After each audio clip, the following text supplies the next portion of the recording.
Non mais commence pas à venir 17 fois parce que bon, je vais commencer le test du Redmi Note 10 Pro, donc s'il te plaît, voilà quoi.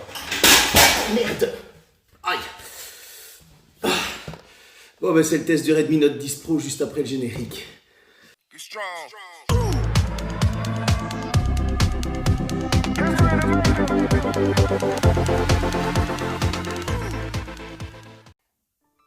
Bon, après cette gamelle, on va parler du Redmi Note 10 Pro. On va tout d'abord passer au déballage. Bon, parce qu'il y en a tout le monde qui le fait, je vais le faire en mode rapide. Ensuite, je vais vous faire écouter un peu le son du téléphone. On fera le tour du téléphone avec ses specs, etc. Et on terminera par ma conclusion, ce que j'en ai pensé, son utilisation. Tout d'abord, je vais vous demander, et oui, de vous abonner et de mettre un like à la vidéo, si elle vous a plu après. Mais d'abord, abonnez-vous et activez la petite cloche de notification. Pourquoi? Parce que j'ai remarqué que j'avais de plus en plus de vues, mais pas assez de gens qui s'abonnent.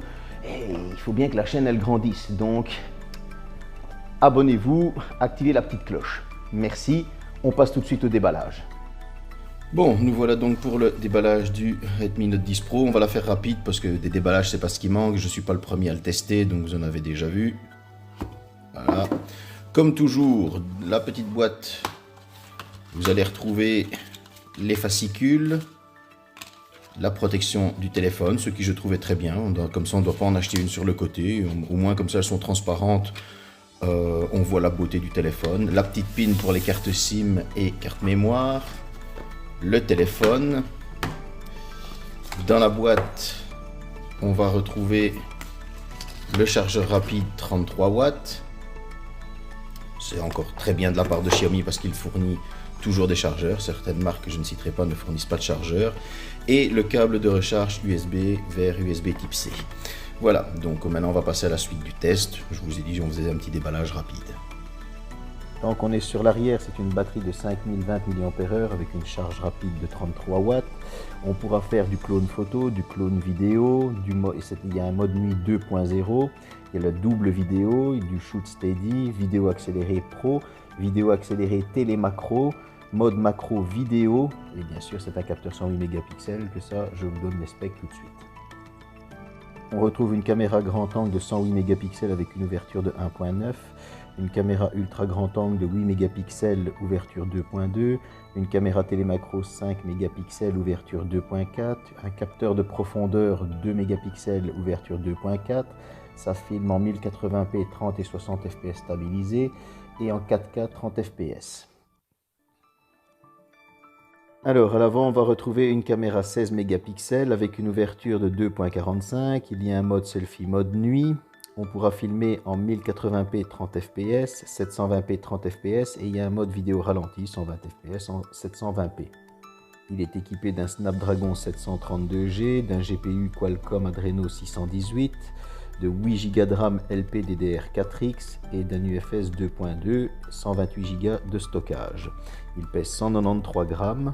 Il a un écran AMOLED de 6,67 pouces en 9 HD+, 395 ppi, un contraste de 450 000, une luminosité maximale de 1200 nits, des couleurs 8 bits, de la HDR10, un mode lecture 3.0, un mode plein jour 2.0. Il a du Bluetooth aussi 5.1 et sans oublier, on va passer au taux de rafraîchissement qui forcément est de 120 Hz avec un taux d'échantillonnage tactile de 240 Hz. Comme on peut le voir, c'est fluide quand on navigue dans le tiroir d'application.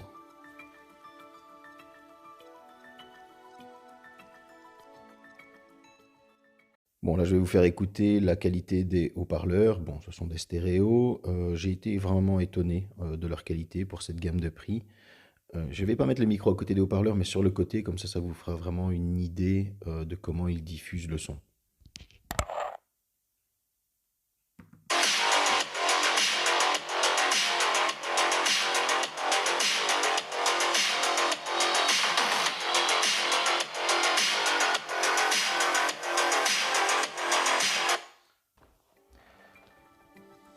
Bon, après ce petit tour d'horizon du téléphone, vous avez écouté son son stéréo, vous avez vu le déballage.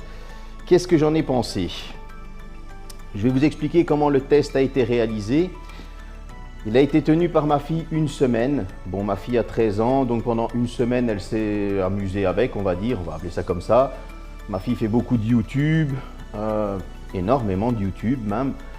Elle joue à quelques jeux, il y a du TikTok, etc. Donc, on peut dire que la batterie, ben, voilà, c'est une utilisation d'un ado qui a été faite. Et là, ben, la batterie a tenu facilement le jour et demi. Facilement.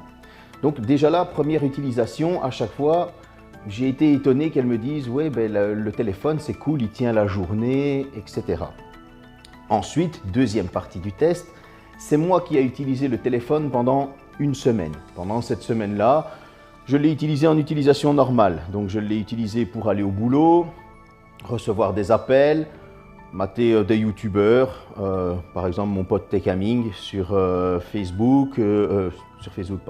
sur YouTube, un nouveau ami que je me suis fait, New Joe, de l'Instagram, etc., etc.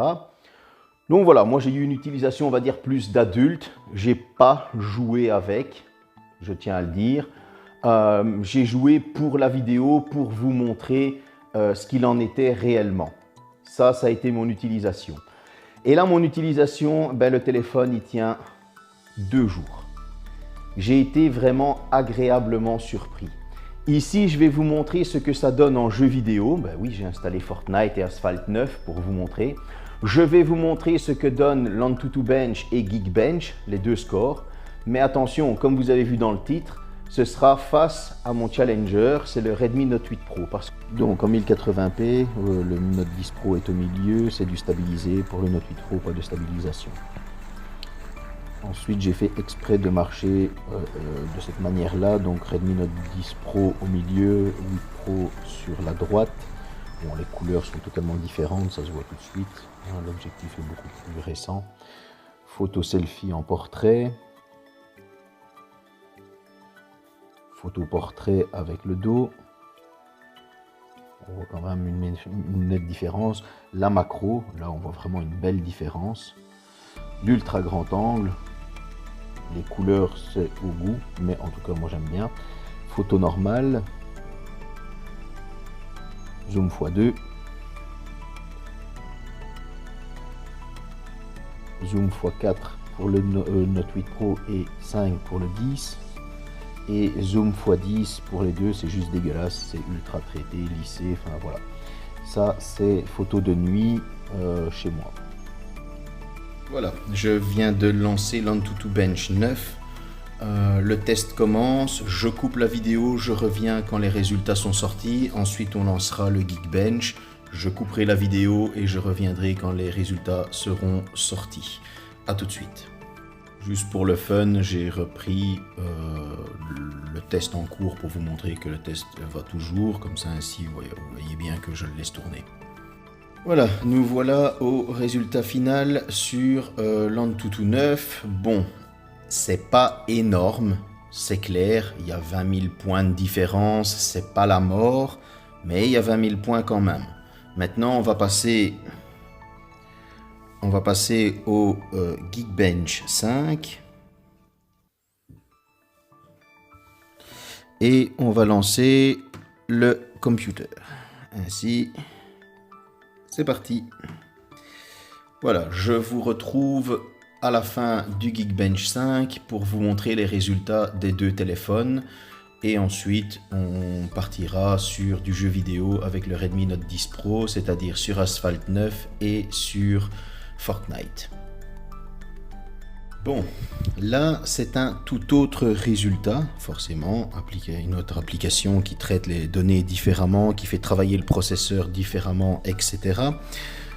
C'est bien le score du Redmi Note 8 Pro que vous voyez ici, et c'est bien le score du Redmi Note 10 Pro que vous voyez là.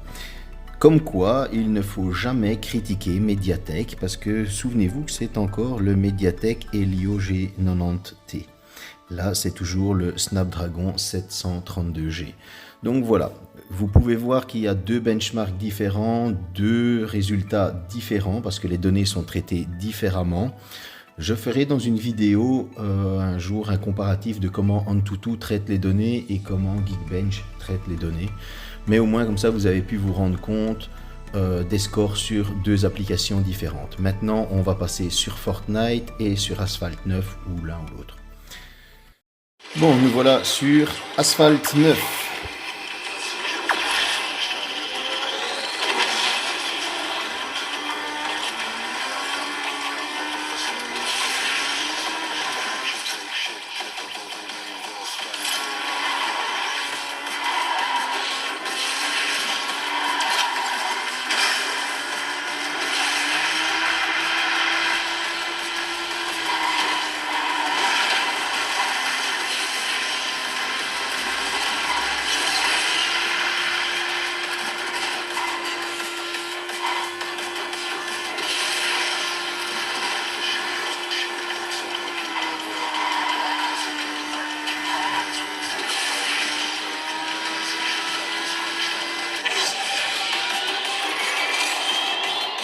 Voilà, vous avez pu voir que c'était fluide, on va se retrouver tout de suite sur Fortnite.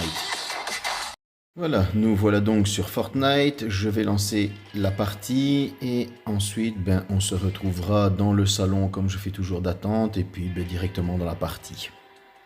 Donc nous voilà dans le salon d'attente. On pourra remarquer dans le coin ici en haut, il y a le nombre de FPS affiché. Là, en ce moment, je tournais à 22 sur 30.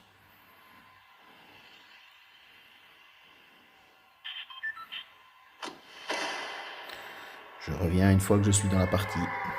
Voilà donc dans la partie. Je tourne pour le moment à une moyenne de 15-20 FPS seconde.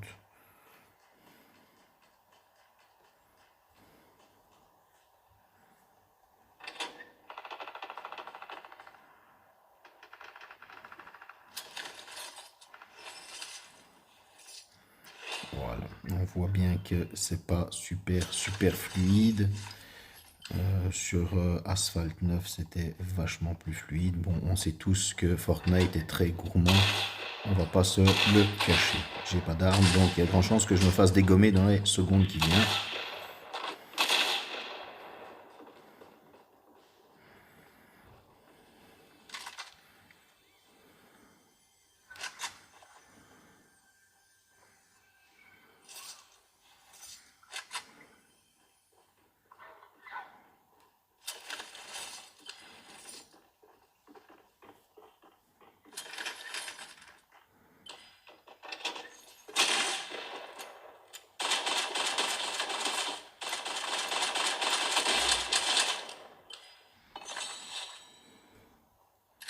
Bon, il était encore plus nul que moi. Je suis désolé s'il me regarde, mais il faut avouer que je suis pas un super bon joueur. Donc voilà, on a une moyenne qui tourne entre 15-20 FPS par seconde. On a des petits pics qui remontent à 25-28. C'est correct. Mais bon, c'est pas une console de jeu, ce sera pas un smartphone de gaming. C'est vraiment pour passer le temps un petit peu. Je vous retrouve tout de suite pour la suite de la vidéo. Bon, nous voilà maintenant venus au moment de la conclusion. Mais tout d'abord, je vais vous expliquer comment gagner ce Redmi Note 10 Pro. Bah oui, moi mon Redmi Note 8 Pro fonctionne toujours, j'ai mes autres téléphones, donc je préfère vous faire profiter vous. Comment le gagner? Il va falloir être abonné, activer les notifications, c'est la base. Il va falloir mettre un like sur la vidéo.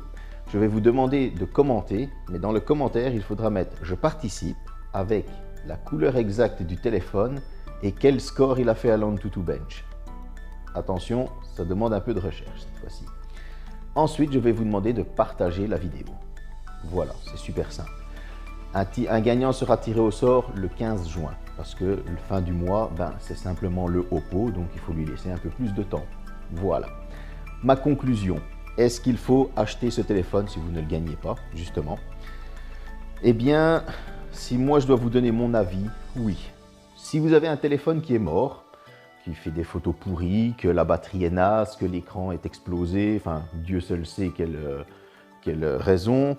Si maintenant vous avez trop de fric aussi, simplement. eh bien, et que votre budget est de maximum 300 €, ce téléphone, il est fait pour vous. Parce que il est agréable à porter en main, il est léger, il a un super design. Franchement, moi j'ai bien aimé son design. Vous allez me dire, oh, mais ça c'est pas que ces points-là. Oui, la suite arrive. En photo, par rapport à son ancêtre, il est devant. Simplement. En vidéo, il est devant. Que ce soit la macro ou le 1080p stabilisé, la 4K, il est devant. C'est le meilleur photophone à 300 € que j'ai vu, vraiment. La batterie, il est devant. Il tient facilement ces 2 jours, même si on le massacre à coups de jeux vidéo de YouTube, de Netflix, etc. Il va tenir sa journée facilement. Donc c'est encore un point qu'il est devant. L'écran, c'est de l'AMOLED, du 120 Hz. Les couleurs sont fidèles. Franchement, oui, je vous conseille ce téléphone. Actuellement, ma fille est en train de tester le Mi 11 Lite. Elle est utilisatrice du Mi 10 Lite en temps normal. Moi, je vais bientôt reprendre le Mi 11 Lite. Donc, du coup, lui va retourner dans sa boîte. Mais ce qu'il y a, c'est que quand elle m'a donné, j'ai la voix enrouée, quand elle m'a rendu le Redmi Note 10 Pro, elle me dit, franchement, ce téléphone, c'est une dinguerie. Elle fait, j'ai presque envie de changer de mon Mi 10 Lite. Voilà, ce téléphone, pour 300 €, c'est une dinguerie, je vous le conseille. J'espère que cette vidéo vous a plu. À bientôt. Be strong.